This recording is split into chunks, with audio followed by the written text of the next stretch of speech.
Então, iniciamos hoje com os métodos radiodiagnósticos adicionais, tá? Vamos começar pela densitometria óssea. A mais simples de todas, a menor radiação de todas, tá? É na densitometria óssea. O que é a densitometria óssea, então?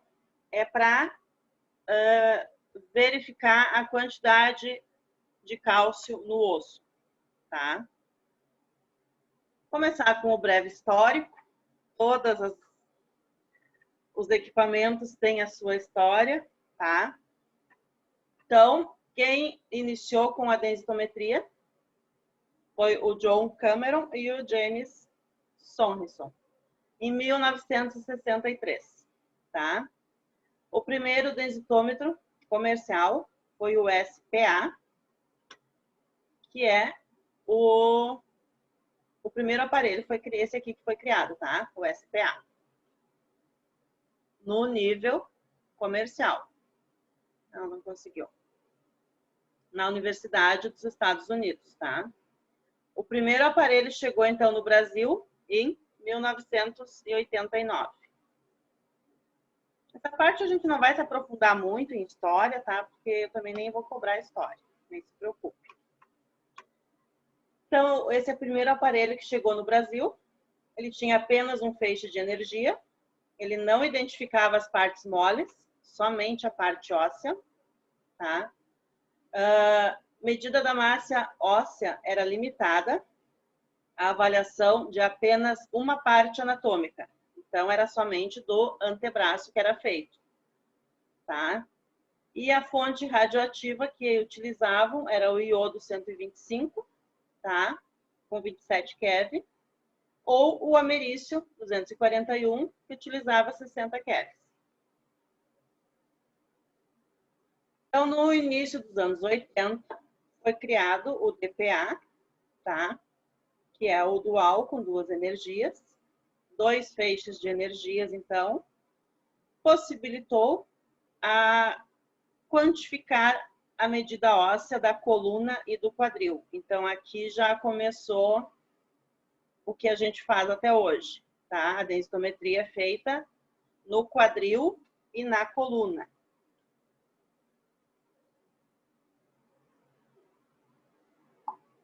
Ela não conseguiu.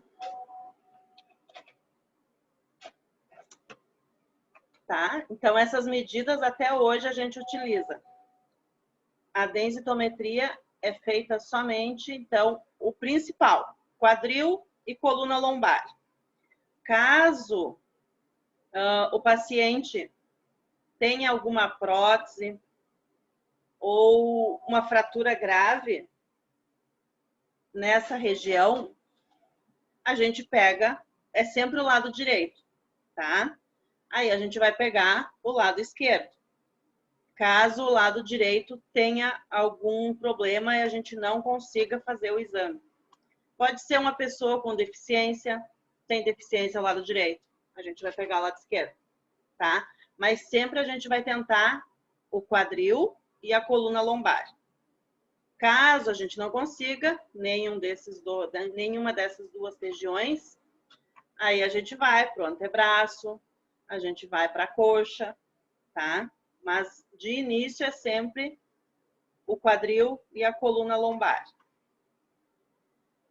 Então, esse aparelho de duas energias, ele utilizava os raios gamas, tá?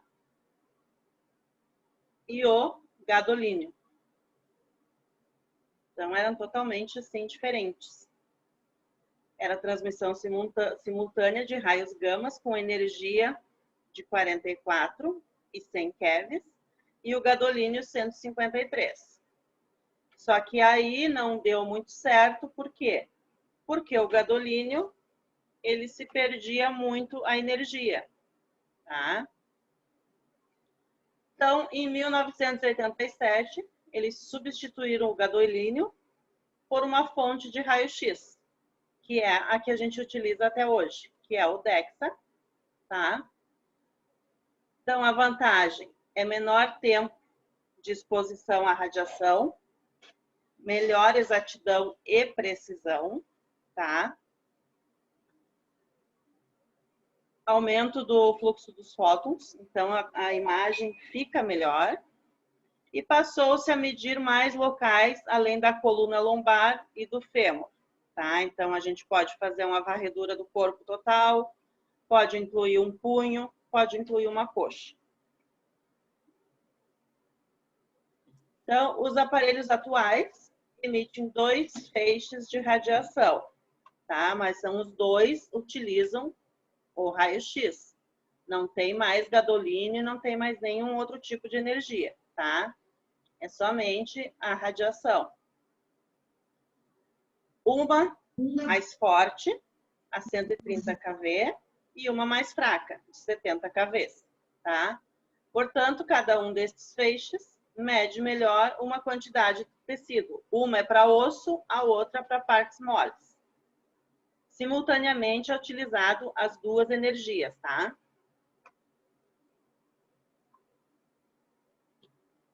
Então, a primeira geração, que é esse aparelho que a gente utiliza até agora, o DEXA, tá? E temos a segunda geração, que é a FANBIM. Porém, a FANBIM tem um problema. A resolução da imagem dela é melhor e o tempo do exame menor. Porém, aumenta muito a radiação no paciente, tá? Então, não é todos os locais que estão utilizando a geração FANBIM. Eles estão, a maioria, com o DEXA, que é o tubo de raio-x, tá? A varredura, então, da FANBIM ocorre em um único movimento sobre o paciente. Passou, fez a varredura, tá? A DEXA, que é a que a gente utiliza agora, ela tem o colimador como se fosse um lápis, ó. Ela vai fazer isso aqui, ó, tá? Bem isso aqui mesmo. Ela faz essa linha. Vem aqui, vai, anda, faz uma linha, anda, faz outra, anda e vai indo, tá? Então, o colimador pode apresentar um feixe único ou leque de feixes. No caso do feixe único, que é o Pencil Beam, que é tipo uma caneta, tá? Que é o DEXA. Os movimentos são lineares de um lado para o outro. Vem, anda, vem, tá? De um lado para o outro ele vai. E no caso do leque, do feixe em leque, é o FANBIM, tá? O movimento é único de varredura sobre o paciente com menor tempo. Então, aqui, ó, ele só vai andar, o FANBIM, tá? E o Pencil Beam, ele vai fazer isso aqui, ó. Vem, vem. É como se estivesse escrevendo em linhas. Conseguiram entender? Ou é meio complicadinho? Não, né? Então, a dose de radiação do exame é de somente 1 a 3 microsievert. Deixa eu ver se tem gente aqui falando. Dependendo do local da aquisição. Sheila, com muita dificuldade, mas consegui. Qual parte tu não entendeu, Sheila? Fala aí que eu repito. Tem problema. Que a gente repete uma, duas, três, quantas precisar. Só uma dúvida. Então, no caso, ela vem de baixo? Começa sempre de cima. Não, mas digo onde fica o tubo dela? Fala um pouquinho mais alto. Onde fica o tubo? Não consegui te escutar. Peraí. Não tem... Suelen tá perguntando onde fica o tubo, Sora. Ah, a gente vai chegar lá. Calma, coração. Tá. Não, isso aqui é só a introdução, filha. Calma. Ah, tá. Só tô te mostrando, por enquanto, o feixe aí de radiação. Mas é em cima aqui o tubo, tá? Ah, tá. É que aqui na imagem parece que tá vindo de baixo. Mas na verdade é só um movimentinho. Mas eu já vou te mostrar. É só o movimento dele. Tá bom. esperar então. Então, tá. Então, é o seguinte. Aqui, ó. Agora ficou mais fácil. Tá? Então, aqui é o Fambim, tá? Como se fosse um lápis. E aqui o Conibin, tá? Então, esse aqui é onde a gente utiliza ele com mais radiação no paciente, porque olha o espaço dele, muito maior. Então, o paciente vai acabar recebendo mais radiação, tá? E o Fambim não, olha, é como se fosse mesmo um lápis, tá? É fino o feixe de radiação. Ficou mais fácil, né?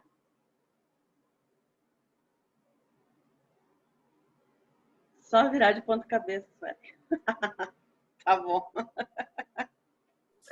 Agora sim. Ai, ai.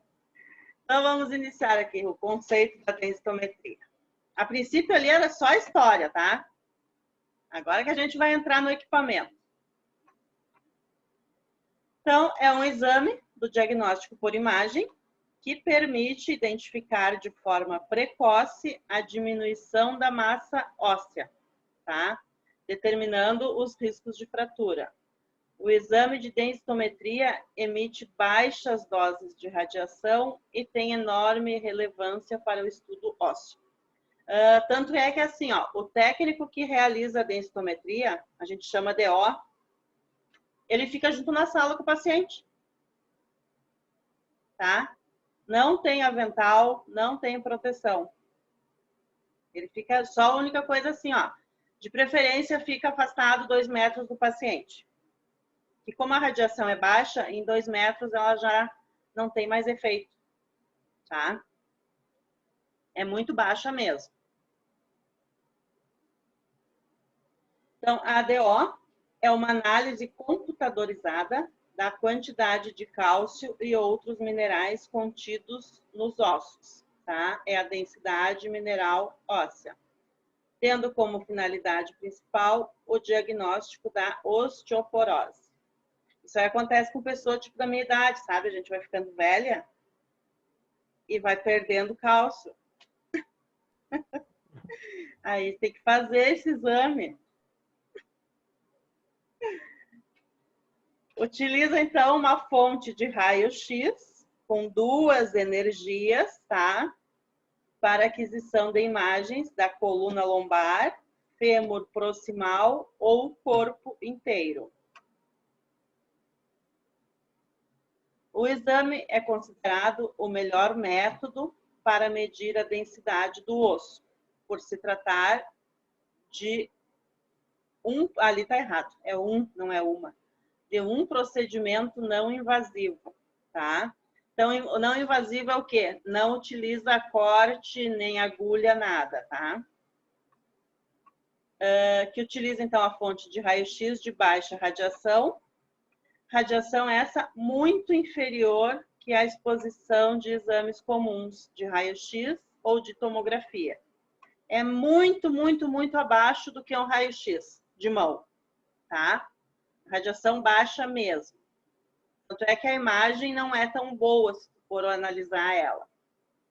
A indicação, então, para esse exame é o diagnóstico de osteoporose, enfraquecimento ósseo, em casos de baixa ingestão de cálcio ou outra patologia, risco de fraturas, determinação da quantidade de gordura corporal de qualquer parte determinada do corpo, sendo um método de avaliação corporal não invasivo e de bons resultados, que usa tecnologia para determinar os locais e quantidades de tecido adiposo interno. Então, assim, ó, ela faz a leitura da quantidade óssea e pode fazer também da parte de gordura.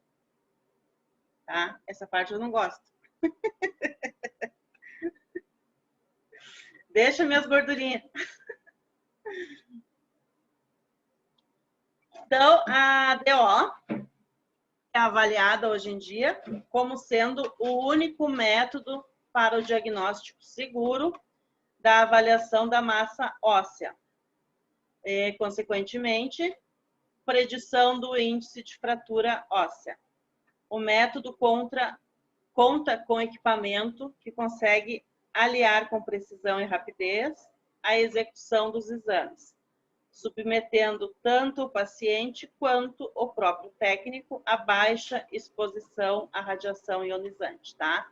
Então, os dois ficam na mesma sala, sem proteção, sem a proteção de parede umbrífera, tá? Não precisa ter, devido a ser uma radiação muito baixa mesmo.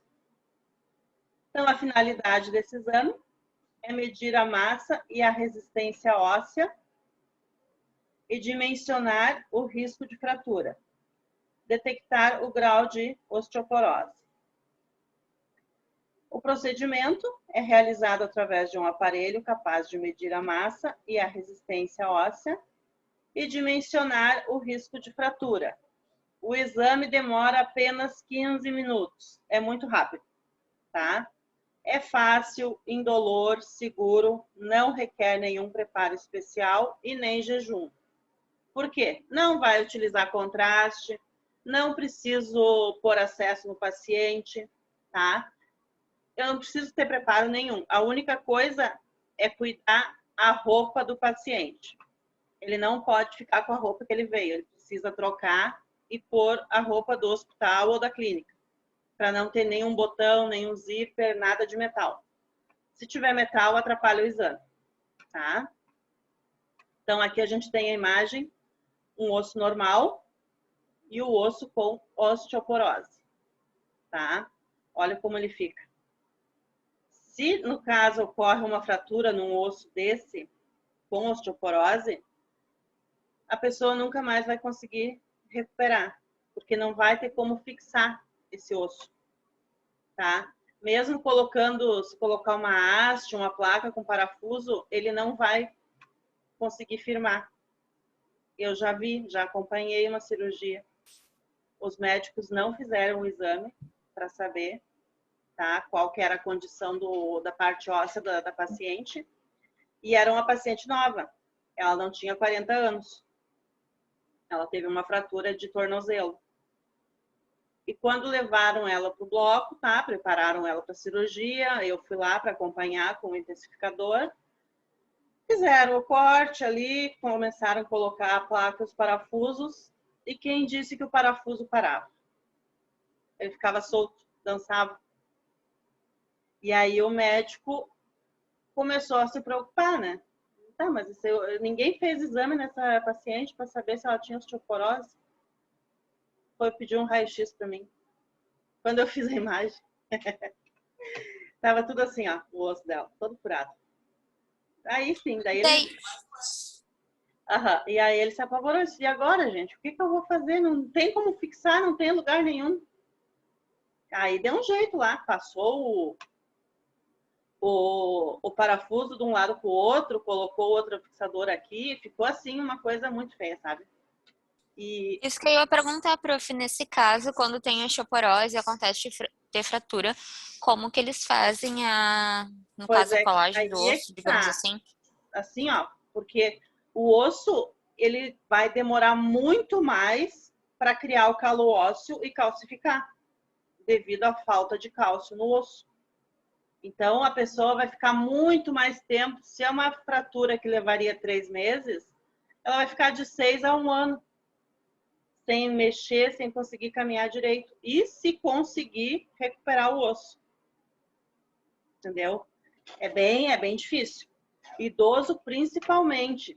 Idoso é pior. Porque o idoso não tem mais. Ele não vai mais criar uma reabsorção naquele osso. Entendeu? O idoso, então, assim, ó, o osso já tá com osteoporose, nem que ele tome cápsula de cálcio, tome leite todo dia, vai ser difícil ele conseguir recuperar. Mas uma pessoa, tipo essa ali, que teve um problema, que não tinha 40 anos, ela consegue, mas ela vai ter que fazer um tratamento muito bom. tá? Então, assim, ó, a osteoporose, ela vai causar o quê? O osso poroso, tá? É uma doença resultante de perda gradual da substância óssea, que ocorre naturalmente com o envelhecimento. Vai ocorrer com todos os indivíduos. Mas afeta principalmente, adivinha quem? As mulheres em pós-menopausa, tá? Sempre a mulher sofrendo mais.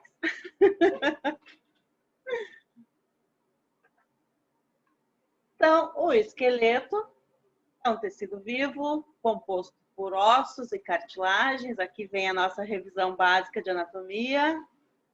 Tem função de suportar o corpo, proteger órgãos vitais, além de ser o local onde os músculos se aderem para promoção dos movimentos, tá? Então, o osso, a gente tem a parte cortical, que constitui 80% do esqueleto humano, é a parte mais densa, compacta. Então, é a parte de fora que a gente chama, tá? Encontra-se geralmente nas camadas externas dos ossos, como, por exemplo, na diáfise, parte central, a mais comprida, tá? Dos ossos longos. No crânio, e sua função mais importante é manter uma estrutura rígida do esqueleto, tá? Então, o osso cortical é a parte externa. O osso trabecular é responsável por 20% do esqueleto humano, encontra-se no interior dos ossos e tem uma aparência de esponja, tá? Por possuir pequenas pontes chamadas de trabéculas. Encontra-se no interior das vértebras, costelas, pelve, crânio e extremidades dos ossos longos, tá? Então, alguns tipos de osteoporose que a gente pode estudar através da DO. Mas já vai acabar o nosso tempo. A osteoporose pós-menopausa, então, ou tipo 1. A osteoporose senil, ou tipo 2. Senil é pessoa idosa, tá? E a osteoporose secundária. A osteoporose pós-menopáusica, ou tipo 1, surge entre os 50 e os 65 anos de idade. É muito mais frequente, então, no sexo feminino e afeta particularmente o osso trabecular ou esponjoso. Então, ele vai afetar dentro do osso, tá? Não é a parte externa, é dentro. Originando, sobretudo, fraturas vertebrais e de antebraço. Por isso que quando um idoso cai, é certo que ele fratura ou cabeça do fêmur ou antebraço, ou o húmero, tá? Dependendo como ele cai, tem que cuidar muito, porque é certo que tem fratura. Esta, então, surge devido à deficiência de estrogênios que surgem na menopausa e leva a um aumento de reabsorção óssea. Alguém falou? E, consequentemente, a um balanço de cálcio negativo. Então, falta cálcio nesses ossos. Eu sou uma que eu vou sofrer, eu já sei, porque eu não tomo leite. Não consigo, eu tenho intolerância à lactose. Professor. Pode falar, Fabrício. Não existe uma perda de cálcio por algum tratamento radiológico também? Não. Que eu saiba, não. Pois é, eu tive lendo porque meu pai fez radioterapia por causa da próstata e eu li lá que tinha alguma coisa a ver também com essa perda de... Ah, não, mas a da radioterapia é muito baixa se ocorrer, tá? E na radioterapia o que ocorre mais é a parte de lesionar a bexiga bastante, quando faz radioterapia para próstata. O caso dele lesionou o intestino, ele teve um problema de fissura. Sim, né? Porque assim, ó, se ele começa a fazer o tratamento dele, tá? Na primeira vez que ele vai lá, ele tá com a bexiga muito cheia, ele tem que estar com aquela bexiga cheia, explodindo todas as vezes que ele vai fazer o tratamento. Por quê? Porque foi feito através daquela medição. Se a bexiga não estiver cheia, vai diminuir e vai vir algum outro órgão ali naquele local. E a radiação vai estar naquela área. Entendeu? Por isso que sempre assim, ó, eu sei porque eu já fiz estágio na radioterapia em 2 locais. Sempre a gente pede para o paciente cuidar quando faz a primeira vez, não deixar muito cheia a bexiga e nem muito vazia, e tentar manter aquela quantidade de líquido em todas as vezes que ele for fazer o tratamento, para não ocorrer de lesionar. Só que tem vezes que assim, daí, ó, o paciente chega lá, tá com pressa, quer ir embora, ele vai chegar lá e diz, eu já tô com vontade de urinar. E nem tá. É só para fazer de uma vez e ir embora. Só que quem se prejudica é ele. A gente não tem como saber, entendeu? Se ele tá com a bexiga cheia ou não. A gente confia nele. Porque é explicado para ele no primeiro dia. Todos os riscos que ele corre. Ele tem que estar com aquela bexiga cheia. Entendeu? É complicado. Sim. Então, assim, ó, a parte da osteoporose, se ocorre na radioterapia, é muito pouca, tá? Ocorre mais lesões na intestino, bexiga, se é na próstata. Se for em outro órgão, sempre ali na volta vai ocorrer alguma lesão. É bem complicado. A osteoporose, então, pós-menopáusica, então, ocorre principalmente em mulheres de 50 a 65 anos de idade, tá? A osteoporose senil ou tipo 2, ela vai aparecer depois dos 65 anos de idade. É geralmente mais frequente no sexo feminino, sempre, né? Atinge tanto o osso esponjoso quanto o cortical. Então, aqui ela já é mais agressiva, ó. Ela não está só dentro do osso, ela já atinge a cortical também, que é a parte externa, tá? E origina fraturas vertebrais e do colo do fêmur. Aparece por deficiência de cálcio e vitamina D, alterações na absorção intestinal, diminuição da formação óssea, entre outros. E a osteoporose secundária tem múltiplas causas, como processos inflamatórios, como artrite reumatoide, a imobilização, as alterações na nutrição, as doenças endócrinas, doenças hematológicas, neurológicas, respiratórias, crônicas, doenças reumáticas, infiltrativas, hereditárias, iatrogênicas e o uso de drogas, como heparina, álcool, vitamina A e corticoides. Então, o álcool também, quem gosta de tomar muito trago todo dia, pode acontecer, tá? De ocorrer a osteoporose por causa do álcool. Alguns fatores de risco, então, a idade. Quanto maior a idade, maior o risco. Sexo feminino, maior risco. O peso, tá? A raça, ser branco ou asiático. Então, ocorre mais em pessoas brancas, tá? Hereditário, se algum familiar teve. Menopausa precoce. Dieta pobre de cálcio. Alta ingestão de cafeína. Eu tô dizendo que eu tô correndo sério risco. Eu tô lascada também, Sora. Cafezinho noturno não pode faltar. Tabagismo, não fumo. Alcoolismo, bebo. Sedentarismo, tá? Quem não faz nenhuma atividade, só fica ali levantando garfo e copo, não pode. Imobilização prolongada. Isso aqui não tem o que fazer. Se a pessoa tem uma fratura, não tem nem como se movimentar, né? mas daí também já é um risco. E uso de medicamentos, como corticoides, hormônio para tireoide, anticonvulsivos por tempos prolongados, tá? Então, aqui a gente tem um ossinho, para a gente relembrar, porque isso aqui vocês já sabem, como que é formado um ossinho.